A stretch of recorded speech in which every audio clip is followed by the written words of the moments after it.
ಓಂ ಶಾಂತಿ. ಓಂ ಶಾಂತಿ. ಇಂದಿನ ಅಂದ್ರೆ 19/4/2026 ಅವ್ಯಕ್ತ ಮುರಳಿ ಮಂಥನ ತರಗತಿಗೆ ಸರ್ವ ಬ್ರಾಹ್ಮಣ ವಿದ್ಯಾರ್ಥಿಗಳಿಗೆ ಆತ್ಮೀಯ ಸ್ವಾಗತ. ನಾವು ಇಂದಿನ ವಿಷಯದ ಆಳಕ್ಕೆ ಹೋಗುವ ಮೊದಲು ಆ ಒಂದು ಕಥೆಯನ್ನ ನೆನಪಿಸ್ಕೊಳ್ಳೋಣ. ಖಂಡಿತ. ಕಥೆಗಳ ಮೂಲಕ ಅಂದ್ರೆ ನಮಗೆ ವಿಷಯ ಬೇಗ ಅರ್ಥ ಆಗುತ್ತಲ್ವಾ? ಹೌದು. ಕಲ್ಪಿಸಿಕೊಳ್ಳಿ, ಒಂದು ಭವ್ಯವಾದ ಮತ್ತು ಅಜೇಯವಾದ ಅರಮನೆ ಇದೆ. ಹೊರಗಿನಿಂದ ಎಷ್ಟೇ ಫಿರಂಗಿಗಳಿಂದ ದಾಳಿ ಮಾಡಿದರೂ ಆ ಗೋಡೆಗಳು ಅಲುಗಾಡುವುದಿಲ್ಲ. ಓ! ಅದು 4 ಬೃಹತ್ ಬಲವಾದ ಸ್ತಂಭಗಳ ಮೇಲೆ ಅತ್ಯಂತ ಭದ್ರವಾಗಿ ನಿಂತಿರುತ್ತೆ. ಶತ್ರುಗಳು ಎಷ್ಟೇ ಪ್ರಯತ್ನಪಟ್ರೂ ಅದನ್ನ ಕೆಡವಲುವಾಗಲ್ಲ. ಆಗ ಅವರ ಪಡೆಯಲ್ಲಿದ್ದ ಒಬ್ಬ ಚಾಣಾಕ್ಷ ಮಂತ್ರಿ ಒಂದು ಉಪಾಯ ಹೇಳ್ತಾನೆ. ನೀವು ಮೇಲ್ಛಾವಣಿಗೆ ಕಲ್ಲೆಸೆಯೋದನ್ನ ನಿಲ್ಲಿಸಿ, ಬದಲಾಗಿ ಆ 4 ಸ್ತಂಭಗಳಲ್ಲಿ ಕೇವಲ ಒಂದನ್ನು ಮಾತ್ರ ಗುರಿಯಾಗಿಸಿ ಅದನ್ನ ದುರ್ಬಲಗೊಳಿಸಿ ಅಂತ. ಅರೆ, ಇದು ಬಹಳ ಸೂಕ್ಷ್ಮವಾದ ತಂತ್ರ. ಅದೇ ನೋಡಿ, ಆ ಯೋಜನೆಯಂತೆ ಅವರು ಒಂದು ಸ್ತಂಭದ ಮೇಲೆ ಸತತವಾಗಿ ದಾಳಿ ಮಾಡಿ ಅದರಲ್ಲಿ ಸಣ್ಣದೊಂದು ಬಿರುಕು ಮೂಡಿಸ್ತಾರೆ. ಆಶ್ಚರ್ಯ ಅಂದ್ರೆ, ಕೇವಲ ಒಂದು ಸ್ತಂಭ ಬಿರುಕು ಬಿಟ್ಟಾಗ ಇಡೀ ಬೃಹತ್ ಅರಮನೆಯೇ ಕುಸಿದು ಬೀಳುತ್ತೆ. ಇಂದಿನ ನಮ್ಮ ಆಧ್ಯಾತ್ಮಿಕ ಸ್ಥಿತಿಗೂ ಈ ಕಥೆಗೂ ಬಹಳ ಆಳವಾದ ಸಂಬಂಧ ಇದೆ ಅಲ್ವಾ? ಹೌದು, ಖಂಡಿತ. ಇದು ಕೇವಲ ಒಂದು ಕಥೆಯಲ್ಲ, ನಮ್ಮ ಪ್ರತಿಯೊಬ್ಬರ ಪುರುಷಾರ್ಥದ ನೈಜ ಚಿತ್ರಣ. ನಿಜ. ಆ ಭವ್ಯವಾದ ಅರಮನೆ ಬೇರಾವುದು ಅಲ್ಲ, ಅದು ನಾವೆಲ್ಲರೂ ನಿರ್ಮಿಸುತ್ತಿರುವ ವಿಜಯದ ಸ್ಥಿತಿ, ಅಂದ್ರೆ ನಮ್ಮ ಶ್ರೇಷ್ಠ ಬ್ರಾಹ್ಮಣ ಜೀವನ. ಆ ಅರಮನೆಯನ್ನು ಹೊತ್ತು ನಿಂತಿರುವ 4 ಬೃಹತ್ ಸ್ತಂಭಗಳೇ ಇಂದಿನ ಮುರಳಿಯಲ್ಲಿ ಬಾಬಾ ತಿಳಿಸಿರುವ 4 ಆಳವಾದ ನಿಶ್ಚಯಗಳು. ಅಂದ್ರೆ ತಂದೆಯ ಮೇಲಿನ ನಿಶ್ಚಯ ಮತ್ತು ಸ್ವಯಂನ ಮೇಲಿನ ನಿಶ್ಚಯ ಅಲ್ವಾ? ಹೌದು. ಜೊತೆಗೆ ಡ್ರಾಮಾದ ಮೇಲಿನ ನಿಶ್ಚಯ ಮತ್ತು ಬ್ರಾಹ್ಮಣ ಪರಿವಾರದ ಮೇಲಿನ ನಿಶ್ಚಯ. ಇಲ್ಲಿ ನಾವೆಲ್ಲರೂ ಅರ್ಥ ಮಾಡ್ಕೊಳ್ಬೇಕಾದ ಅತಿ ಸೂಕ್ಷ್ಮ ರಹಸ್ಯ ಏನಂದ್ರೆ, ಮಾಯೆ ನಮ್ಮ ಸಂಪೂರ್ಣ ಜ್ಞಾನವನ್ನ ಒಂದೇ ಬಾರಿಗೆ ನಾಶ ಮಾಡಲು ನೋಡಲ್ಲ. ಓ! ಬದಲಾಗಿ ಆ ಚಾಣಾಕ್ಷ ಮಂತ್ರಿಯ ಹಾಗೆ ಯಾವುದಾದ್ರೂ ಒಂದು ಸ್ತಂಭದಲ್ಲಿ ಸಣ್ಣ ಬಿರುಕು ಮೂಡಿಸಲು ಪ್ರಯತ್ನಿಸುತ್ತೆ. ಸರಿಯಾಗಿ ಹೇಳಿದ್ರಿ. ನಮ್ಮಲ್ಲಿ ಭಗವಂತನ ಮೇಲೆ ಅಪಾರ ನಿಶ್ಚಯ ಇರಬಹುದು, ಅಥವಾ ನಮ್ಮ ಶ್ರೇಷ್ಠತೆಯ ಬಗ್ಗೆ ನಂಬಿಕೆ ಇರಬಹುದು. ಆದರೆ ಕೇವಲ ಆ ಜೊತೆಗಿರುವ ಪರಿವಾರದ ಆತ್ಮರ ಮೇಲೆ ನಿಶ್ಚಯ ಸಡಿಲವಾದರೆ ಸಾಕು, ಇಡೀ ವಿಜಯದ ಅರಮನೆ ಕುಸಿದು ಬೀಳುತ್ತೆ. ಖಂಡಿತ. ಈ 4ರಲ್ಲಿ ಒಂದು ಸ್ತಂಭ ದುರ್ಬಲವಾದರೂ ಅಂತಿಮ ವಿಜಯ ಅಸಾಧ್ಯ ಅನ್ನೋದು ಇಲ್ಲಿನ ಕಠೋರ ಸತ್ಯ. ಇದು ನಿಜಕ್ಕೂ ನಮ್ಮನ್ನ ನಾವೇ ಆಳವಾಗಿ ಪ್ರಶ್ನಿಸಿಕೊಳ್ಳುವ ಹಾಗೆ ಮಾಡುತ್ತೆ.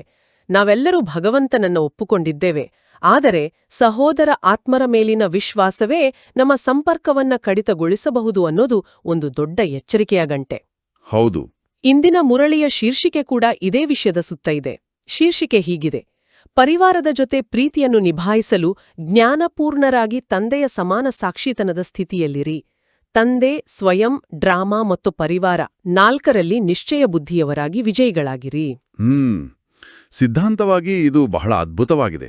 ಆದರೆ ಪ್ರಾಯೋಗಿಕವಾಗಿ ಯೋಚನೆ ಮಾಡಿದ್ರೆ ಪರಿವಾರದಲ್ಲಿ ಭಿನ್ನ ಭಿನ್ನ ಸ್ವಭಾವದವರಿರ್ತಾರೆ. ಕೆಲವೊಮ್ಮೆ ಅವರು ನಮ್ಮನ್ನ ಪದೇ ಪದೇ ಹೀಯಾಳಿಸ್ತಾ ಇರಬಹುದು. ನಿಜ. ಅಂಥ ಸಮಯದಲ್ಲಿ ಭಾವನೆಗಳಿಗೆ ಒಳಗಾಗದೆ ಆ ಸಾಕ್ಷಿತನದ ಸ್ಥಿತಿಯಲ್ಲಿರುವುದು ಹೇಗೆ ಸಾಧ್ಯ? ಈ ಪ್ರಶ್ನೆ ಪ್ರತಿಯೊಬ್ಬ ಪುರುಷಾರ್ಥಿಯ ಮನಸ್ಸಿನಲ್ಲಿ ಮೂಡುವುದು ಸಹಜ. ನಾವು ಸಾಕ್ಷಿತನ ಅಂದ್ರೆ ಎಲ್ಲವನ್ನು ಬಿಟ್ಟು ಓಡಿ ಹೋಗುವುದು ಅಥವಾ ಕಲ್ಲಾಗುವುದು ಅಂತ ಅಂದುಕೊಳ್ತೇವೆ. ಹೌದು. ಆದರೆ ಪ್ರಾಯೋಗಿಕವಾಗಿ ಸಾಕ್ಷಿತನ ಅಂದ್ರೆ ಕೇವಲ ಭಾವನೆಗಳ ಮಟ್ಟದಲ್ಲಿ ಬದುಕದೆ ಆ ಜ್ಞಾನದ ಮಟ್ಟದಲ್ಲಿ ನಿಂತು ನೋಡುವುದು. ಈಗ ಉದಾಹರಣೆಗೆ, ಒಬ್ಬ ವೈದ್ಯ ತನ್ನ ರೋಗಿಯನ್ನು ನೋಡುವಾಗ ರೋಗಿಯ ಕೋಪ ಅಥವಾ ಕಿರಿಕಿರಿಯನ್ನು ತನ್ನ ಮೇಲೆ ಎಳೆದುಕೊಳ್ಳುವುದಿಲ್ಲ. ಓ, ಅಂದ್ರೆ ವೈದ್ಯನಿಗೆ ಜ್ಞಾನ ಇರುತ್ತೆ ಈತ ರೋಗದಿಂದ ಬಳಲ್ತಿದ್ದಾನೆ ಅಂತ. ಅದೇ ನೋಡಿ. ಹಾಗೆಯೇ ಪರಿವಾರದಲ್ಲಿ ಯಾರಾದರೂ ನಮ್ಮ ಜೊತೆ ಕಟುವಾಗಿ ನಡೆದುಕೊಂಡ್ರೆ ನಾವೆಲ್ಲರೂ ಜ್ಞಾನಪೂರ್ಣರಾಗಿ ಅರ್ಥ ಮಾಡಿಕೊಳ್ಳಬೇಕು, ಆ ಆತ್ಮ ತನ್ನ ಹಳೆಯ ಕಠಿಣ ಸಂಸ್ಕಾರಗಳ ವಶದಲ್ಲಿದೆ ಅಂತ. ಖಂಡಿತ. ಅದು ಅವರ ನೈಜ ಸ್ವರೂಪ ಅಲ್ಲ. ಹೌದು. ನಾವು ಯಾವಾಗ ಸಾಕ್ಷಿಯಾಗಿರ್ತೇವೆಯೋ ಆಗ ಅವರ ನ್ಯೂನತೆಗಳನ್ನು ಟೀಕಿಸದೆ ಅವರ ಕರ್ಮದ ಲೆಕ್ಕಾಚಾರವನ್ನು ಒಪ್ಪಿಕೊಳ್ಳಲು ಸಾಧ್ಯವಾಗುತ್ತೆ. ಸಾಕ್ಷಿ ಸ್ಥಿತಿ ತಪ್ಪಿದರೆ ಏನಾಗುತ್ತೆ ಅಂದ್ರೆ, ನಾವು ಅವರ ನಕಾರಾತ್ಮಕ ಶಕ್ತಿಯನ್ನು ಹೀರಿಕೊಂಡು ನಮ್ಮದೇ ಸ್ಥಿತಿಯನ್ನು ಕೆಡಿಸ್ಕೊಳ್ತೇವೆ.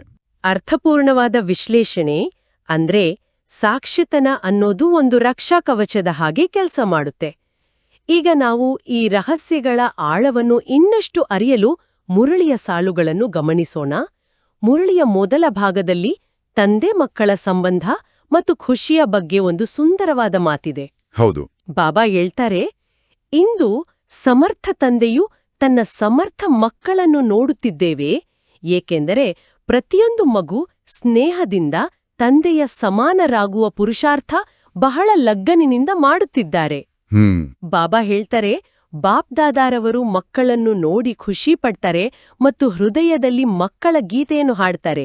ವಾಹ್, ಮಕ್ಕಳೇ ವಾ, ಏಕೆಂದರೆ ಮಕ್ಕಳು ತಂದೆಯ ತಲೆಯ ಕಿರೀಟವಾಗಿದ್ದಾರೆ. ಅರೆ, ಎಷ್ಟು ಸುಂದರವಾದ ಮಾತು. ಬಾಬಾ ಹೇಳ್ತಾರೆ, ನೋಡಿ, ಮಕ್ಕಳ ಪೂಜೆ ಡಬಲ್ ರೂಪದಲ್ಲಿ ಆಗುತ್ತೆ, ತಂದೆಯ ಪೂಜೆ ಒಂದು ರೂಪದಲ್ಲಿ ಆಗುತ್ತೆ.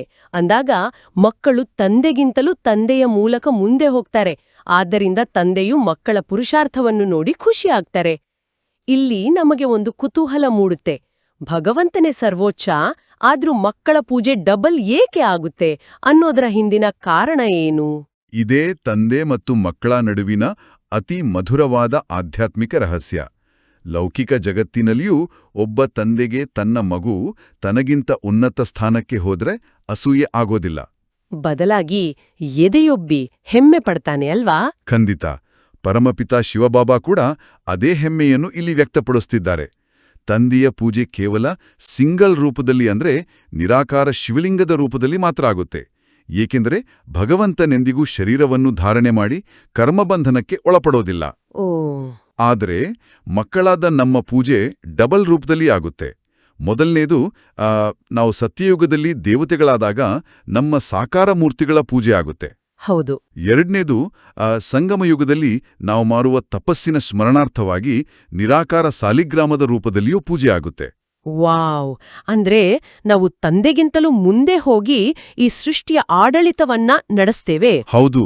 ಸ್ವಯಂ ಭಗವಂತನೇ ನಮ್ಮನ್ನು ತನ್ನ ತಲೆಯ ಕಿರೀಟ ಅಂತ ಕರೆಯುತ್ತಿದ್ದಾನೆ. ಅಂದ್ರೆ ಆ ನಮ್ಮ ಪ್ರತಿಯೊಂದು ಕರ್ಮವೂ ಎಷ್ಟು ಶ್ರೇಷ್ಠವಾಗಿರಬೇಕು ಎಂಬುದನ್ನು ನಾವೆಲ್ಲರೂ ಅರಿತುಕೊಳ್ಬೇಕು. ಖಂಡಿತ. ಈ ಅರಿವು ನಮಗೆ ಅಪಾರವಾದ ನೆಶೆಯನ್ನು ನೀಡುತ್ತೆ. ಆದ್ರೆ ಈ ನೆಶೆ ಸದಾಕಾಲ ಇರ್ದಿರೋದೇ ನಮ್ಮ ದೊಡ್ಡ ಸಮಸ್ಯೆ. ನಿಜ. ನಾವು ಎಲ್ಲಿ ಎಡವುತ್ತೇವೆ ಎಂಬುದರ ಕಡೆಗೆ ಬೊಟ್ಟು ಮಾಡ್ತಾ ಮುರಳಿಯ ಮುಂದಿನ ಭಾಗದಲ್ಲಿ ಬಾಬಾ ಹೇಳ್ತಾರೆ, ಜ್ಞಾನದ ಫೌಂಡೇಶನ್ ಆಗಿದೆ ನಿಶ್ಚಯ. ನಿಶ್ಚಯ ಬುದ್ಧಿ ವಿಜಯಿ ಎಂದು ಹೇಳಲಾಗುತ್ತೆ. ಬಾಬಾ ಹೇಳ್ತಾರೆ, ತಂದೆಯಲ್ಲಂತೂ ಎಲ್ಲರೂ ಹೇಳ್ತಾರೆ, ಬಾಬಾ ನನ್ನವರು ಮತ್ತು ನಾನು ಬಾಬಾರಾವನು. ಆದರೆ ಒಂದು ವೇಳೆ ಸ್ವಯಂನಲ್ಲಿ ನಿಶ್ಚಯವಿಲ್ಲದಿದ್ದರೆ ಹೃದಯ ವಿಧೀರ್ಣರಾಗಿ ಬಿಡ್ತೀರಿ. ಬಾಬಾ ಹೇಳ್ತಾರೆ, ಸ್ವಯಂನಲ್ಲಿ ನಿಶ್ಚಯ ಇದೇ ಆಗಿದೆ. ನಾನು ತಂದೆಯ ಮೂಲಕ ಸ್ವಮಾನಧಾರಿಯಾಗಿದ್ದೇನೆ, ಸ್ವರಾಜ್ಯ ಅಧಿಕಾರಿಯಾಗಿದ್ದೇನೆ. ಇಲ್ಲಿ ಹೃದಯ ವಿಧೀರ್ಣರಾಗೋದು ಅಂದ್ರೆ ಹಾರ್ಟ್ ಬ್ರೇಕ್ ಆಗೋದು ಅಂತ ಬಾಬಾ ಪದ ಬಳಸಿದ್ದಾರೆ. ನಾವೆಲ್ಲರೂ ಬಾಬಾ ನನ್ನವರು ಅಂತ ಹೇಳ್ತೀವಿ, ಆದ್ರೂ ಸಣ್ಣ ಸಮಸ್ಯೆ ಬಂದಾಗ ನಮ್ಮ ಹೃದಯ ಏಕೆ ಒಡೆಯುತ್ತೆ? ಇದಕ್ಕೆ ಮೂಲ ಕಾರಣವೇ ಆ ಸ್ವಯಂನ ಮೇಲಿನ ನಿಶ್ಚಯದ ಕೊರತೆ. ನೋಡಿ, ತಂದೆಯ ಮೇಲಿನ ನಿಶ್ಚಯ ಬ್ರಾಹ್ಮಣ ಪರಿವಾರದಲ್ಲಿ ಪ್ರತಿಯೊಬ್ಬರಿಗೂ ಇದೆ.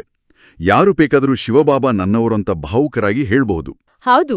ಆದರೆ ನಮ್ಮ ಆಂತರಿಕ ಶಕ್ತಿ ಕುಸಿಯೋದು ನಮಗೆ ನಮ್ಮ ಮೇಲೇ ನಂಬಿಕೆ ಇಲ್ಲದಿದ್ದಾಗ. ಅಂದರೆ, ನಾನು ಈ ಪುರುಷಾರ್ಥ ಮಾಡಲು ಲಾಯಕ್ಕಿದ್ದೇನೆಯೇ, ನನ್ನಿಂದ ಇದು ಸಾಧ್ಯವೇ ಅನ್ನೋ ಸ್ವಸಂಶಯಗಳು ಹುಟ್ಟಿಕೊಂಡಾಗ ಆತ್ಮವು ಬೇಗನೆ ನಿರಾಶೆಯ ಸುಳಿಗೆ ಸಿಲುಕುತ್ತೆ. ಅದೇ ಹೃದಯ ವಿದೀರ್ಣವಾಗುವುದು. ಖಂಡಿತ. ಇದಕ್ಕೊಂದು ಪ್ರಾಯೋಗಿಕ ಉದಾಹರಣೆಯನ್ನು ನೋಡೋಣ. ಲೌಕಿಕ ಜಗತ್ತಿನಲ್ಲಿ ಒಬ್ಬ ಸಾಮಾನ್ಯ ವ್ಯಕ್ತಿಗೆ ಸರ್ಕಾರದಿಂದ ಪದ್ಮಶ್ರೀ ಅಂತ ಒಂದು ಪ್ರಶಸ್ತಿ ಸಿಕ್ಕರೆ ಏನಾಗುತ್ತೆ? ಮರುದಿನದಿಂದ ಅವನ ನಡೆಯೇ ಬದಲಾಗ್ಬಿಡುತ್ತೆ. ಹೌದು. ಅವನಲ್ಲಿ ಒಂದು ರೀತಿಯ ಗೌರವ ಮತ್ತೆ ನಶೆ ಮನೆ ಮಾಡುತ್ತೆ. ನಿಜ. ಯಾರು ಏನೇ ಟೀಕಿಸಿದ್ರೂ ಅವನು ತಲೆ ಕೆಡಿಸ್ಕೊಳ್ಳೋದಿಲ್ಲ. ಏಕೆಂದ್ರೆ ನಾನೊಬ್ಬ ಪದ್ಮಶ್ರೀ ಪುರಸ್ಕೃತ ಎಂಬ ಅರಿವು ಅವನನ್ನು ರಕ್ಷಿಸುತ್ತೆ. ಇಲ್ಲಿ ಸ್ವಯಂ ಭಗವಂತನೇ ನಮಗೆ ಸ್ವರಾಜ್ಯ ಅಧಿಕಾರಿ ಎಂಬ ಬಿರುದನ್ನು ನೀಡಿದ್ದಾನೆ. ನಾವು ಇಡೀ ವಿಶ್ವದ ಮಾಲೀಕರಲ್ವಾ? ಖಂಡಿತ. ಈ ಸ್ವನಿಶ್ಚಯದ ಅಡಿಪಾಯ ಗಟ್ಟಿಯಿದ್ರೆ ಯಾರೇ ನಮ್ಮನ್ನು ನಿಂದಿಸಿದ್ರೂ ನಮ್ಮ ಹೃದಯ ಒಡೆಯೋದಿಲ್ಲ. ಅದು ಅದ್ಭುತವಾದ ಹೋಲಿಕೆ. ಆ ಲೌಕಿಕ ಪ್ರಸ್ಥಿಗಿಂತ ಭಗವಂತ ನೀಡಿದ ಈ ಬಿರುದು ಅನಂತ ಪಾಲು ದೊಡ್ಡದು. ಸರಿ, ನಮಗೆ ಸ್ವಯಂನ ಮೇಲೆ ನಿಶ್ಚಯ ಬಂತು ಅಂದ್ಕೊಳ್ಳೋಣ. ಆದ್ರೆ ದಿಢೀರನೆ ಜೀವನದಲ್ಲಿ ಬಿರುಗಾಳಿ ಎದ್ದಾಗ ಅಥವಾ ನಾವು ಊಹಿಸದ ಘಟನೆಗಳು ನಡೆದಾಗ ಎಲ್ಲವೂ ಕೈಮೀರಿದಂತೆ ಭಾಸವಾಗುತ್ತೆ. ಆಗಲೇ ಆ ನಮ್ಮ ಮೂರನೇ ಸ್ತಂಭದ ಅವಶ್ಯಕತೆ ಬೀಳುತ್ತೆ. ಹೌದು, ಡ್ರಾಮಾದ ನಿಶ್ಚಯ. ಬಾಬಾ ಹೇಳ್ತಾರೆ, ಡ್ರಾಮಾದ ಮೇಲೂ ಸಹ ನಿಶ್ಚಯ ಬಹಳ ಅವಶ್ಯಕತೆ ಇದೆ. ಏಕೆಂದರೆ ಡ್ರಾಮಾದಲ್ಲಿ ಸಮಸ್ಯೆಗಳೂ ಸಹ ಬರುತ್ತವೆ ಮತ್ತು ಸಫಲತೆಯೂ ಸಹ ಆಗುತ್ತದೆ. ಬಾಬಾ ಹೇಳ್ತಾರೆ, ಡ್ರಾಮಾದ ನಿಶ್ಚಯದಿಂದ ಯಾರು ನಿಶ್ಚಯ ಬುದ್ಧಿಯುಳ್ಳವರಾಗಿದ್ದಾರೆ ಅವರು ಸಮಸ್ಯೆಯನ್ನು ಸಮಾಧಾನ ರೂಪದಲ್ಲಿ ಬದಲಾವಣೆ ಮಾಡ್ತಾರೆ. ಹಲ್ಚಲ್ ಅಂದ್ರೆ ಏರುಪೇರು ಅದರಲ್ಲೂ ಬರುವುದಿಲ್ಲ, ಅಚಲರಾಗಿರುತ್ತಾರೆ. ಏಕೆಂದರೆ ಡ್ರಾಮಾದ ಜ್ಞಾನದಿಂದ ಅಚಲರಾಗ್ಬಿಡ್ತಾರೆ. ಸಮಸ್ಯೆಗಳನ್ನು ಸಮಾಧಾನವಾಗಿ ಅಂದ್ರೆ ಸಲ್ಯೂಷನ್ಸ್ ಆಗಿ ಬದಲಾಯಿಸುವ ಈ ಪ್ರಕ್ರಿಯೆ ಹೇಗೆ ಕೆಲಸ ಮಾಡುತ್ತೆ? ಡ್ರಾಮಾದ ನಿಶ್ಚಯ ಅನ್ನೋದು ಕೇವಲ ಒಂದು ನಂಬಿಕೆ ಅಲ್ಲ, ಅದೊಂದು ಆಳವಾದ ವಿಜ್ಞಾನ. ನಮ್ಮ ಮುಂದೆ ಸಮಸ್ಯೆಗಳು ಬಂದಾಗ ನಮ್ಮ ಮನಸ್ಸು ಸಾಮಾನ್ಯವಾಗಿ ಆತಂಕಗೊಳ್ಳುತ್ತೆ ಅಲ್ವಾ, ಇದು ನನಗೆ ಏಕೆ ಬಂತು ಅಂತ. ಹೌದು, ನಾವು ಗಾಬರಿ ಆಗ್ತೀವಿ. ಆದ್ರೆ ಡ್ರಾಮಾದ ನಿಶ್ಚಯ ಇರುವವರು ಅಲ್ಲಿ ಕುಳಿತು ಆತಂಕ ಪಡುವುದಿಲ್ಲ. ಡ್ರಾಮಾದ ಜ್ಞಾನದ ರಹಸ್ಯ ಏನಂದ್ರೆ ಇದು 5000 ವರ್ಷಗಳಿಗೊಮ್ಮೆ ಪುನರಾವರ್ತನೆ ಆಗುತ್ತಿರುವ ನಿಖರವಾದ ನಾಟಕ. ಓ, ಆಳವಾದ ನಿಶ್ಚಯ ಇದ್ದವನು ಯೋಚಿಸ್ತಾನೆ, ನಾನೇ ಕಲ್ಪದ ಮೊದಲು ಈ ಸಮಸ್ಯೆಯನ್ನು ಎದುರಿಸಿ ವಿಜಯಿಯಾಗಿದ್ದೆ, ಈಗಲೂ ಆಗಿದ್ದೇನೆ, ಮುಂದೆಯೂ ಆಗ್ತೇನೆ ಅಂತ. ಈ ಒಂದು ಆಲೋಚನೆ ನಮ್ಮ ಮೆದುಳಿನ ಗಾಬರಿಯ ಪ್ರತಿಕ್ರಿಯೆಯನ್ನು ಸಂಪೂರ್ಣವಾಗಿ ನಿಲ್ಲಿಸಿಬಿಡುತ್ತೆ. ಅರೆ, ಗಾಬರಿ ಇಲ್ಲದಾಗ ಮನಸ್ಸು ಶಾಂತವಾಗುತ್ತೆ ಅಲ್ವಾ? ಖಂಡಿತ. ಶಾಂತವಾದ ಮನಸ್ಸಿಗೆ ಮಾತ್ರ ಆ ಸಮಸ್ಯೆಯೊಳಗಿರುವ ಸಮಾಧಾನ ಗೋಚರಿಸುತ್ತೆ. ಇದನ್ನೇ ಬಾಬಾ ಅಡೋಲ ಅಚಲ ಸ್ಥಿತಿ ಅಂತ ಹೇಳ್ತಾರೆ. ಏನೇ ನಡೆದರೂ ಅದು ನನ್ನ ಕಲ್ಯಾಣಕ್ಕಾಗಿಯೇ ಆಗಿದೆ ಎಂಬ ವಿಶ್ವಾಸವಿದ್ರೆ ನಮ್ಮ ಮಾನಸಿಕ ಸ್ಥಿತಿ ಏರುಪೇರು ಆಗುವುದಿಲ್ಲ. ಆ ಅಚಲ ಸ್ಥಿತಿಯೇ ನಮ್ಮನ್ನ ವಿಜಯದ ಕಡೆಗೆ ತಗೊಂಡು ಹೋಗೋದು. ಡ್ರಾಮಾದಲ್ಲಿ ಅನಿರೀಕ್ಷಿತ ಘಟನೆಗಳು ಮಾತ್ರವಲ್ಲ, ವಿಭಿನ್ನ ಸಂಸ್ಕಾರಗಳ ವ್ಯಕ್ತಿಗಳೂ ಬರ್ತಾರೆ. ಇದು ಅತ್ಯಂತ ಕಷ್ಟಕರವಾದ ಭಾಗ. ಹೌದು, ಬಹಳ ಕಷ್ಟದ ಭಾಗ ಇದೆ. ಇದನ್ನೇ 4ನೇ ಸ್ತಂಭವನ್ನಾಗಿ ವಿವರಿಸುತ್ತಾ ಬಾಬಾ ಹೇಳ್ತಾರೆ, ತಂದೆಯು ಬಂದ ಕೂಡಲೇ ಪರಿವಾರಕ್ಕೆ ಜನ್ಮ ಕೊಟ್ಟರು ಅಂದಾಗ ಹೇಗೆ ತಂದೆಯಲ್ಲಿ ನಿಶ್ಚಯವಿದೆ, ಹಾಗೆಯೇ ಪರಿವಾರದಲ್ಲಿಯೂ ನಿಶ್ಚಯದ ಅವಶ್ಯಕತೆಯಿದೆ. ಬಾಬಾ ಹೇಳ್ತಾರೆ, ಇಷ್ಟು ದೊಡ್ಡ ಪರಿವಾರ ವಿಶ್ವದಲ್ಲಿ ಯಾರಿದೆ? ಪರಿವಾರದ ಜೊತೆಯೇ ಸೇವೆಯಲ್ಲಿ, ಸಂಬಂಧದಲ್ಲಿ ಇರ್ತೀರಿ. ಪರಿವಾರದಲ್ಲಿ ಪ್ರತಿಯೊಬ್ಬರ ಸಂಸ್ಕಾರ ಭಿನ್ನ ಭಿನ್ನವಾಗಿದೆ ಮತ್ತು ಭಿನ್ನವಾಗಿರುತ್ತದೆ. ಈ ಭಿನ್ನತೆಯ ನಡುವೆ ಹೊಂದಾಣಿಕೆ ತರುವುದು ಹೇಗೆ? ಇದು ನಾವೆಲ್ಲರೂ ಅತಿ ಹೆಚ್ಚು ಹೆಣಗಾಡುವ ವಿಷಯ. ನಾವು ಆ ಭಗವಂತನನ್ನು ಸುಲಭವಾಗಿ ಒಪ್ಪಿಕೊಳ್ಳುತ್ತೇವೆ, ಆದರೆ ನಮ್ಮ ಪಕ್ಕದಲ್ಲಿ ಕುಳಿತಿರುವ ಮತ್ತೊಬ್ಬ ಬ್ರಾಹ್ಮಣ ಆತ್ಮನನ್ನು ಒಪ್ಪಿಕೊಳ್ಳಲು ಕಷ್ಟಪಡುತ್ತೇವೆ. ನಿಜ. ಏಕೆಂದರೆ ಪ್ರತಿಯೊಬ್ಬರೂ ಬೇರೆ ಬೇರೆ ಹಿನ್ನೆಲೆಯಿಂದ ಬೇರೆ ಬೇರೆ ಜನ್ಮಗಳ ಕರ್ಮಗಳನ್ನು ಹೊತ್ತು ತಂದಿರ್ತಾರೆ. ಇದನ್ನು ಅರ್ಥ ಮಾಡಿಕೊಳ್ಳಲು ಆ 108 ಮಣಿಗಳ ಮಾಲೆಯ ಉದಾಹರಣೆಯನ್ನು ತೆಗೆದುಕೊಳ್ಳಿ. ಓ ಹೌದು. ಆ ಮಾಲೆಯಲ್ಲಿ 1ನೇ ಮಣಿಯ ಗುಣ, ಶಕ್ತಿ, ತ್ಯಾಗ ಮತ್ತು ಹೊಳಪಿಗೂ 108ನೇ ಮಣಿಯ ಗುಣಕ್ಕೂ ಅಜಗಜಾಂತರ ವ್ಯತ್ಯಾಸ ಇರುತ್ತೆ. ಆದರೆ ಅವೆಲ್ಲವೂ ಒಂದೇ ದಾರದಲ್ಲಿ ಪೋಣಿಸಲ್ಪಟ್ಟಿವೆ. ಅದೇ ಪರಿವಾರ. ಖಂಡಿತ. ಈಗ ಒಂದು ವೇಳೆ 1ನೇ ಮಣಿ ಈ 108ನೇ ಮಣಿ ನನ್ನಷ್ಟು ಶ್ರೇಷ್ಠವಲ್ಲ, ನಾನು ಇದರ ಜೊತೆ ಇರುವುದಿಲ್ಲ ಅಂತ ಅಹಂಕಾರ ಪಟ್ರೆ ಅಥವಾ ದ್ವೇಷಿಸಿದ್ರೆ ಆ ದಾರವೇ ತುಂಡಾಗತ್ತೆ. ದಾರ ತುಂಡಾದ್ರೆ ಮಾಲೆಯ ಅಸ್ತಿತ್ವವೇ ಇಲ್ಲ. ಅರೆ, ಇಂತಹ ಅದ್ಭುತವಾದ ಕಲ್ಪನೆ! ಮಾಲೆಯ ಪ್ರತಿ ಮಣಿಯು ಮುಖ್ಯ ಮತ್ತು ಅವೆಲ್ಲವನ್ನು ಬಂಧಿಸಿರುವ ಪ್ರೀತಿಯ ದಾರ ಮುಖ್ಯ. ಹೌದು, ನಾವೆಲ್ಲರೂ ಒಂದೇ ತಂದೆಯ ಮಕ್ಕಳು. ಒಟ್ಟಾಗಿ ಸೇರಿ ಈ ಹಳೆ ಸೃಷ್ಟಿಯನ್ನ ಪರಿವರ್ತನೆ ಮಾಡಬೇಕಾಗಿದೆ. ಆದ್ರಿಂದ ಇಲ್ಲಿ ಆ ಭಿನ್ನತೆಗಳನ್ನು ದ್ವೇಷಿಸದೆ ಅದನ್ನ ವೈವಿಧ್ಯತೆ ಅಂತ ಸ್ವೀಕರಿಸುವ ವಿಶಾಲ ಮನಸ್ಸು ನಮ್ದಾಗ್ಬೇಕು. ನಿಜ. ಆದರೆ ಪ್ರಾಯೋಗಿಕವಾಗಿ ಈ ಸಂಸ್ಕಾರಗಳ ಘರ್ಷಣೆ ಆದಾಗ ನಮ್ಮ ಮನಸ್ಸು ಸಹಜವಾಗಿಯೇ ಏಕೆ ಮತ್ತು ಹೇಗೆ ಅನ್ನೋ ಪ್ರಶ್ನೆಗಳನ್ನ ಹುಟ್ಟಾಕತ್ತೆ. ಇದೇ ವಿಷಯವನ್ನ ಮುಂದುವರಿಸ್ತಾ ಬಾಬಾ ಹೇಳ್ತಾರೆ, ಪರಿವಾರದ ಮಧ್ಯೆ ಸಂಸ್ಕಾರಗಳು ಹೊರಬರ್ತವೆ ಮತ್ತು ಆ ಸಂಸ್ಕಾರಕ್ಕೆ ಹೊಂದಿಕೊಂಡು ತನ್ನನ್ನು ಪರಿವರ್ತನೆ ಮಾಡಿಕೊಳ್ಳುವುದು ಮತ್ತು ಪರಿವಾರವನ್ನೂ ಸಹ ಇಷ್ಟು ಶ್ರೇಷ್ಠ ದೃಷ್ಟಿಯಿಂದ ನೋಡಬೇಕು. ಬಾಬಾ ಹೇಳ್ತಾರೆ, ಒಂದು ವೇಳೆ ಪರಿವಾರದಲ್ಲಿ ನಡೆಯೋದರಲ್ಲಿ ನಿಭಾಯಿಸುವುದರಲ್ಲಿ ಯಾವುದೇ ಕೊರತೆ ಇದ್ರೆ ಆ ವಿಘ್ನವು ಬೇಸರಪಡಿಸುತ್ತದೆ. ಇದು ಏಕೆ, ಇದು ಹೇಗೆ ಎಂದು ಬರುತ್ತದೆ. ಅಂದಾಗ ಏಕೆ ಎಂಬುದಕ್ಕೆ ಬದಲಾಗಿ ಒಟ್ಟಾಗಿ ನಡೆಯಬೇಕು, ಏಕೆಂದರೆ ಇದು ಭಗವಂತನ ಪರಿವಾರವಾಗಿದೆ. ಈ ಏಕೆ ಮತ್ತು ಹೇಗೆ ಅನ್ನೋ ವ್ಯರ್ಥ ಸಂಕಲ್ಪಗಳ ಸುಳಿಯಿಂದ ಹೊರಬರುವುದು ಹೇಗೆ? ಪರಿವಾರದ ಪರೀಕ್ಷೆ ಬಂದಾಗ ನಮ್ಮ ಶಕ್ತಿ ಕುಂದುವುದೇ ಇದು ಏಕೆ, ಇದು ಹೇಗೆ ಅನ್ನೋ ಪ್ರಶ್ನೆಗಳಿಂದ. ಯಾರಾದರೂ ನಮ್ಮ ಜೊತೆ ಕೆಟ್ಟದಾಗಿ ನಡೆದುಕೊಂಡಾಗ ನಾವು ಅವರ ಜೊತೆ ಜಗಳವಾಡುವುದಕ್ಕಿಂತ ಹೆಚ್ಚು ನಮ್ಮ ಮನಸ್ಸಿನಲ್ಲಿ ಅವರ ಬಗ್ಗೆ ಗಂಟೆಗಟ್ಟಲೆ ವಾದ ಮಾಡ್ತೀವಿ. ಹೌದು, ನಾವು ಯೋಚಿಸ್ತೀವಿ, ಇವ್ರು ಹೀಗೇಕೆ ಮಾಡಿದ್ರು, ಇವ್ರಿಗೆ ಬುದ್ಧಿ ಇಲ್ವೇ ಅಂತ. ಖಂಡಿತ. ಹಾಗೆ ಯೋಚಿಸ್ತಲೇ ನಮ್ಮ ಆತ್ಮಿಕ ಶಕ್ತಿಯನ್ನು ಸಂಪೂರ್ಣವಾಗಿ ಕಳೆದುಕೊಳ್ಳುತ್ತೇವೆ. ಬಾಬಾ ಇಲ್ಲಿ ನಮಗೆ ಒಂದು ಮಾಸ್ಟರ್ ಕೀ ನೀಡಿದ್ದಾರೆ. ಆ ಏಕೆ ಅನ್ನೋ ಪದವನ್ನು ವಾವ್ ಅನ್ನೋ ಪದದಿಂದ ಬದಲಾಯಿಸುವುದು. ಅಂದ್ರೆ ಮನಸ್ಸಿನಲ್ಲಿ 4 ವಾವ್ಗಳ ನಶೆ ಇರಬೇಕು. ವಾವ್ ಬಾಬಾ, ವಾ ಡ್ರಾಮಾ, ವಾ ನಾನು ಮತ್ತು ವಾ ಪರಿವಾರ ಅಲ್ವಾ? ಸರಿಯಾಗಿ ಹೇಳಿದ್ರಿ. ವಾವ್, ಬಾಬಾ ಅಂದ್ರೆ ಎಂಥ ಅದ್ಭುತ ಭಗವಂತ ಸಿಕ್ಕಿದ್ದಾನೆ. ವಾವ್, ಡ್ರಾಮಾ ಅಂದ್ರೆ ಎಂತಹ ನಿಖರವಾದ ನಾಟಕ. ವಾವ್, ನಾನು ಅಂದ್ರೆ ನಾನೆಷ್ಟು ಶ್ರೇಷ್ಠ ಆತ್ಮ. ಮತ್ತು ವಾವ್, ಪರಿವಾರ ಅಂದ್ರೆ ಎಂತಹ ದೈವಿ ಪರಿವಾರ. ಓಹೋ. ಯಾರಾದರೂ ಕೆಟ್ಟದಾಗಿ ನಡೆದುಕೊಂಡಾಗ ಏಕೆ ಎಂಬುದರ ಬದಲು ವಾವ್, ಡ್ರಾಮಾ, ಇವರ ಪಾತ್ರವು ಎಷ್ಟೊಂದು ವಿಭಿನ್ನವಾಗಿದೆ ಅಂತ ಯೋಚಿಸಿದಾಗ ಆ ನಮ್ಮ ಮನಸ್ಸಿನ ತರಂಗಾಂತರವೇ ಬದಲಾಗುತ್ತೆ. ಆ ನಕಾರಾತ್ಮಕತೆ ನಮ್ಮನ್ನು ಬಾಧಿಸುವುದಿಲ್ಲ. ವಾವ್, ಏಕೆ ಎಂಬುದನ್ನು ವಾ ಅಂತ ಬದಲಾಯಿಸುವುದು ನಿಜಕ್ಕೂ ಒಂದು ಮಾನಸಿಕ ಕ್ರಾಂತಿ. ಆದರೆ ಇದು ಎಲ್ಲರ ಬಗ್ಗೆಯೂ, ಎಷ್ಟೇ ಕಹಿಯಾದವರ ಬಗ್ಗೆಯೂ ಅನ್ವಯಿಸುತ್ತಾ? ಖಂಡಿತವಾಗಿಯೂ. ಇನ್ನು ಬಾಪ್ದಾದರವರ ಸಮಾನ ದೃಷ್ಟಿಯನ್ನು ವಿವರಿಸ್ತಾ ಬಾಬಾ ಹೇಳ್ತಾರೆ, ಬಾಪ್ದಾದ ಕೊನೆಯ ಮಗುವನ್ನು ಸಹ ಅತಿ ಭಾಗ್ಯಶಾಲಿ ಎಂದು ತಿಳಿಯುತ್ತಾರೆ. ಏಕೆ? ಭಗವಂತನನ್ನು ಗುರುತಿಸುವುದು ಯಾರು ಇಷ್ಟು ದೊಡ್ಡ ದೊಡ್ಡ ಮಹಾತ್ಮರೂ ಸಹ ಗುರುತಿಸಲು ಸಾಧ್ಯವಿಲ್ಲ. ಆದರೆ ಬಾಪ್ದಾದರವರ ಕೊನೆಯ ಮಗುವು ಸಹ ನನ್ನ ಬಾಬಾ ಹೇಳ್ತಾರೆ.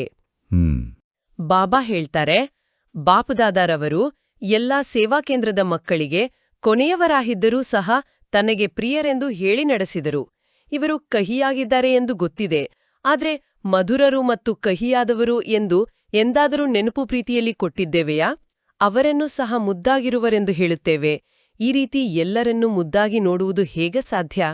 ಇದೇ ನಾವು ಭಗವಂತನಿಂದ ಕಲಿಯಬೇಕಾದ ಅತಿ ದೊಡ್ಡ ಪಾಠ.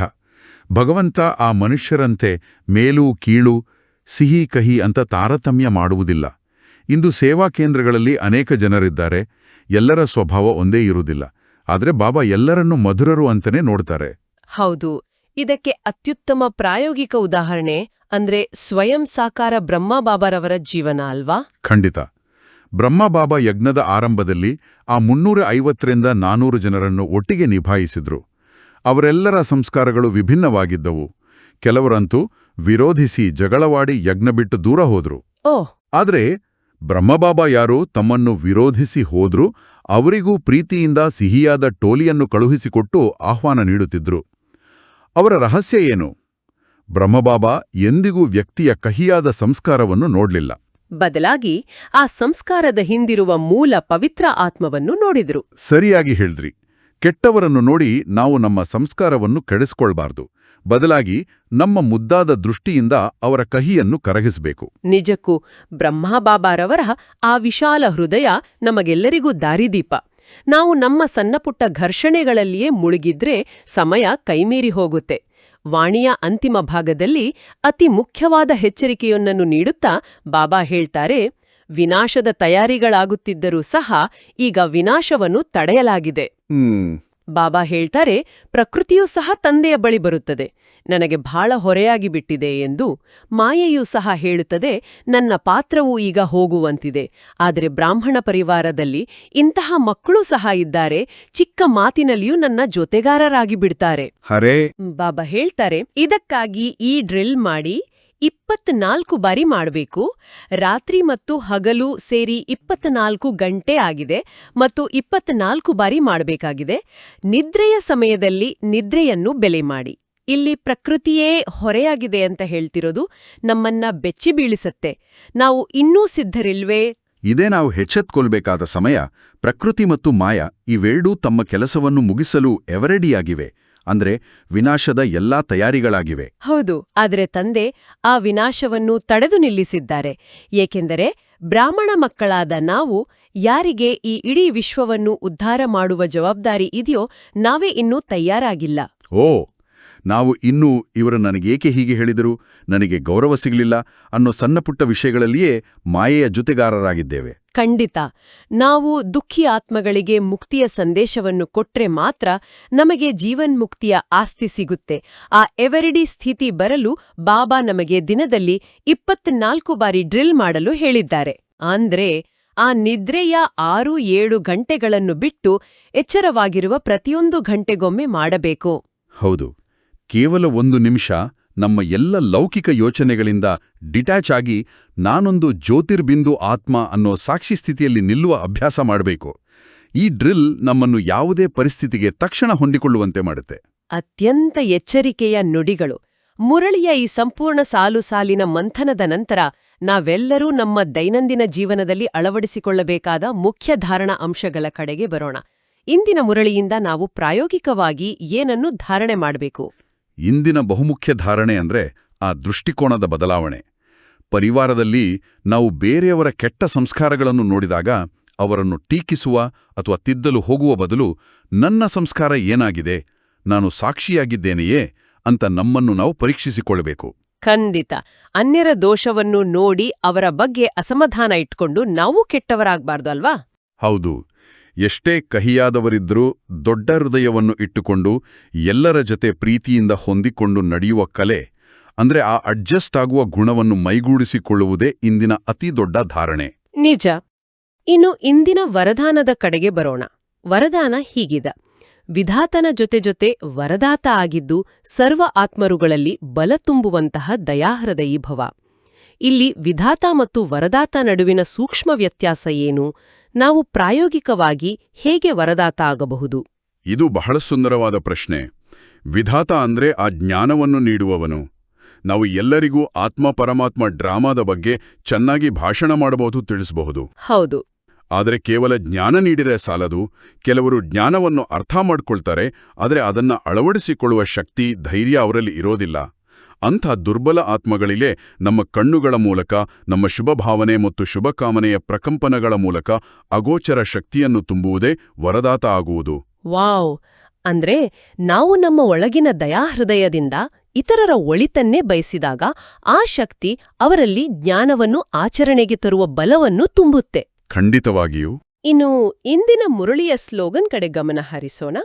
ತಮ್ಮ ಸತ್ಯ ಸ್ವರೂಪದ ಸ್ಮೃತಿ ಇದ್ದರೆ ಸತ್ಯತೆಯ ಶಕ್ತಿಯೂ ಬಂದುಬಿಡುತ್ತದೆ. ಸತ್ಯ ಅನ್ನೋದು ನಾವು ವಾದ ಮಾಡಿ ಸಾಬೀತುಪಡಿಸುವ ವಿಷಯ ಅಲ್ಲವೇ ಅಲ್ಲ. ಹೊರಗಿನ ಪ್ರಪಂಚದಲ್ಲಿ ಜನ ಸತ್ಯವನ್ನು ತೋರಿಸಲು ಜಗಳವಾಡುತ್ತಾರೆ. ನಿಜ. ಆದರೆ ಆಧ್ಯಾತ್ಮಿಕತೆಯಲ್ಲಿ ನಾನು ಮೂಲತಃ ಒಂದು ಶುದ್ಧ, ಪವಿತ್ರ ಹಾಗೂ ಶಾಂತ ಸ್ವರೂಪದ ಆತ್ಮ ಎಂಬ ನೈಜ ಸತ್ಯ ಸ್ವರೂಪದಲ್ಲಿ ನಾವು ನೆಲೆಸಿದಾಗ ಆ ಸತ್ಯತೆಯ ಶಕ್ತಿ ನಮ್ಮ ಪ್ರತಿಯೊಂದು ಕರ್ಮ, ಮಾತು ಮತ್ತು ದೃಷ್ಟಿಯಲ್ಲಿ ತಾನಾಗಿಯೇ ಪ್ರಕಟವಾಗುತ್ತೆ. ಸತ್ಯದ ಸ್ಮೃತಿಯೇ ದೊಡ್ಡ ಶಕ್ತಿ. ಖಂಡಿತ. ಇಂದಿನ ಅವ್ಯಕ್ತ ಇಶಾರೆ ಕೂಡ ನಮ್ಮ ನಡವಳಿಕೆಗೆ ಕನ್ನಡಿ ಹಿಡಿಯುತ್ತೆ. ಮಹಾನರಾಗಲು ಮಧುರತೆ ಮತ್ತು ನಮ್ರತೆಯ ಗುಣ ಧಾರಣೆ ಮಾಡಿ. ಬಾಬಾ ಇಲ್ಲಿ ನಮ್ಮಿಂದ ನಿಖರವಾಗಿ ಏನನ್ನು ನಿರೀಕ್ಷಿಸುತ್ತಿದ್ದಾರೆ? ಬಾಬಾ ಪ್ರತಿಯೊಬ್ಬ ಬ್ರಾಹ್ಮಣ ಮಗುವಿನ ಮಸ್ತಕದಲ್ಲಿ ಸಂಪೂರ್ಣ ಪವಿತ್ರತೆಯ ಮಣಿಯನ್ನ ಬೆಳಗುತ್ತಿರುವುದನ್ನು ನೋಡಲು ಬಯಸುತ್ತಾರೆ. ನಮ್ರತೆ ಎಂದರೆ ಕೀಳರಿಮೆಯಲ್ಲ, ಅದು ನಮ್ಮ ಆಂತರಿಕ ಸಂಪೂರ್ಣತೆಯ ಲಕ್ಷಣ. ನಾವು ಏನೇ ಮಾತನಾಡಿದ್ರೂ, ಎಷ್ಟೇ ಕಠಿಣ ಪರಿಸ್ಥಿತಿ ಇದ್ರೂ ಆ ನಮ್ಮ ಮಾತಿನಲ್ಲಿ ಮಧುರತೆ ಇರಬೇಕು. ನಮ್ಮ ಕರ್ಮಗಳಲ್ಲಿ ನಿರ್ಮಾಣತೆ ಸದಾ ಕಾಣುತ್ತಿರಬೇಕು. ಯಾರು ಈ ಗುಣಗಳನ್ನು ಧಾರಣೆ ಮಾಡ್ತಾರೋ ಅವರೇ ನಿಜವಾದ ಅರ್ಥದಲ್ಲಿ ಮಹಾನಾತ್ಮರಾಗ್ತಾರೆ. ಅದ್ಭುತ. ಇಂದಿನ ದಿನವಿಡೀ ನಾವು ಮಾಡಬೇಕಾದ ಸ್ವಮಾನ ಅಭ್ಯಾಸದ ಪ್ರಮುಖ ಅಂಶಗಳನ್ನು ನಾವೆಲ್ಲರೂ ಒಮ್ಮೆ ಮೆಲುಕು ಹಾಕೋಣ. ಮೊದಲನೇದು, ನಾನು ತಂದೆಯ ಮೂಲಕ ಸ್ವರಾಜ್ಯ ಅಧಿಕಾರಿಯಾಗಿದ್ದೇನೆ. ಎರಡನೇದು, ನಾನು ಕೋಟಿಯಲ್ಲಿ ಕೆಲವು ವಿಶೇಷ ಆತ್ಮನಾಗಿದ್ದೇನೆ. ಮತ್ತು ಮೂರನೇದು, ನಾನು ಮಾಸ್ಟರ್ ವರದಾತ ಆಗಿದ್ದೇನೆ. ಈ ಮೂರು ಸ್ವಮಾನಗಳನ್ನು ದಿನವಿಡೀ ಆ ನಮ್ಮ ಪ್ರತಿಯೊಂದು ಕರ್ಮದ ನಡುವೆಯೂ ನೆನಪಿನಲ್ಲಿಟ್ಕೊಳ್ಳೋದ್ರಿಂದ ನಮ್ಮ ಸ್ಥಿತಿ ಎಂದಿಗೂ ಕುಸಿಯುವುದಿಲ್ಲ, ಸದಾ ಉನ್ನತವಾಗಿರುತ್ತದೆ. ಇನ್ನು ಇಂದಿನ ಹೋಂವರ್ಕ್ ಅಭ್ಯಾಸದ ಬಗ್ಗೆ ಹೇಳೋದಾದ್ರೆ, ಮುರಳಿಯಲ್ಲಿ ಬಾಬಾ ಸ್ಪಷ್ಟಪಡಿಸಿದ ಹಾಗೆ ದಿನದ 24 ಗಂಟೆಗಳಲ್ಲಿ 24 ಬಾರಿ, ಅಂದ್ರೆ ನಾವು ಎಚ್ಚರವಾಗಿರುವ ಪ್ರತಿ ಗಂಟೆಗೂ ಒಮ್ಮೆ 1 ನಿಮಿಷದ ಮಟ್ಟಿಗೆ ನಮ್ಮ ಎಲ್ಲಾ ಕಾರ್ಯಗಳನ್ನು ನಿಲ್ಲಿಸಿ ಆ ಸಾಕ್ಷಿ ಸ್ಥಿತಿಯ ಡ್ರಿಲ್ ಮಾಡಬೇಕು. ಹೌದು. ಹಾಗೆಯೇ ಪರಿವಾರದಲ್ಲಿ ಯಾವುದಾದರೂ ಸಣ್ಣಪುಟ್ಟ ಸಮಸ್ಯೆ ಬಂದಾಗ ಇದು ಏಕೆ, ಇದು ಹೇಗೆ ಎನ್ನುವ ಬದಲು ವಾಹ್ ಡ್ರಾಮಾ, ವಾಹ್ ಪರಿವಾರ ಅನ್ನೋ ಅಭ್ಯಾಸವನ್ನು ಮಾಡಬೇಕು. ಖಂಡಿತ. ಈ ಹೋಂವರ್ಕನ್ನು ನಾವು ಎಷ್ಟು ನಿಖರವಾಗಿ ಮಾಡುತ್ತೇವೆಯೋ ಅಷ್ಟು ಬೇಗ ನಮ್ಮ 4 ಸ್ತಂಭಗಳು ವಜ್ರದಷ್ಟು ಕಠಿಣವಾಗುತ್ತವೆ. ನಿಜ. ಅತ್ಯಂತ ಸ್ಪಷ್ಟವಾದ ಮಾರ್ಗದರ್ಶನ. ಇಂದಿನ ಮುರಳಿ ಮಂಥನದ ಎಲ್ಲ ಅಂಶಗಳನ್ನು ನಾವೆಲ್ಲರೂ ಆಳವಾಳಿ ಮನನ ಮಾಡುತ್ತಾ ನಮ್ಮ ವಿಜಯದ ಅರಮನೆಯ ಆ 4 ಸ್ತಂಭಗಳನ್ನು ಅಂದ್ರೆ ತಂದೆ, ಸ್ವಯಂ, ಡ್ರಾಮಾ ಮತ್ತು ಪರಿವಾರದ ಮೇಲಿನ ನಿಶ್ಚಯವನ್ನು ಭದ್ರಪಡಿಸಿಕೊಳ್ಳೋಣ. ಖಂಡಿತ. ಅಂತಿಮವಾಗಿ ನಾವೆಲ್ಲರೂ ಆಳವಾಗಿ ಚಿಂತಿಸಬೇಕಾದ ಒಂದು ಪ್ರಚೋದನಾತ್ಮಕ ಪ್ರಶ್ನೆಯನ್ನು ಇಲ್ಲಿ ಬಿಡುತ್ತಿದ್ದೇವೆ. ಸಮಯವು ತನ್ನ ಕೊನೆಯ ಅಂಕವನ್ನು ತಲುಪಲು ಕಾಯುತ್ತಿದೆ. ಪ್ರಕೃತಿಯು ಹೊರೆಯಿಂದ ಮುಕ್ತವಾಗಲು ನಮ್ಮ ಕಡೆಗೆ ನೋಡುತ್ತಿದೆ. ಮಾಯೆಯು ತನ್ನ ಆಟವನ್ನು ಮುಗಿಸಲು ಸಿದ್ಧವಾಗಿದೆ. ಆದ್ರೆ ಇವೆಲ್ಲದರ ಮಧ್ಯೆ ಬ್ರಹ್ಮಣ ಆತ್ಮರಾದ ನಾವು ಎಷ್ಟು ಎವರೆಡಿಯಾಗಿದ್ದೇವೆ. ನಾವು ನಮ್ಮ ಸಣ್ಣ ಪುಟ್ಟ ಭಿನ್ನಾಭಿಪ್ರಾಯಗಳನ್ನು ಬಿಟ್ಟು ಇಂದೇ ಈಗಲೇ ಆ ಸಾಕ್ಷಿ ಸ್ಥಿತಿಯನ್ನು ತಲುಪಲು ಸಿದ್ಧರಿದ್ದೇವೆಯಾ? ಈ ಗಂಭೀರ ಪ್ರಶ್ನೆಯೊಂದಿಗೆ ನಮ್ಮ ಆತ್ಮಾವಲೋಕನವನ್ನು ಮಾಡಿಕೊಳ್ಳೋಣ. ಓಂ ಶಾಂತಿ. ಓಂ ಶಾಂತಿ.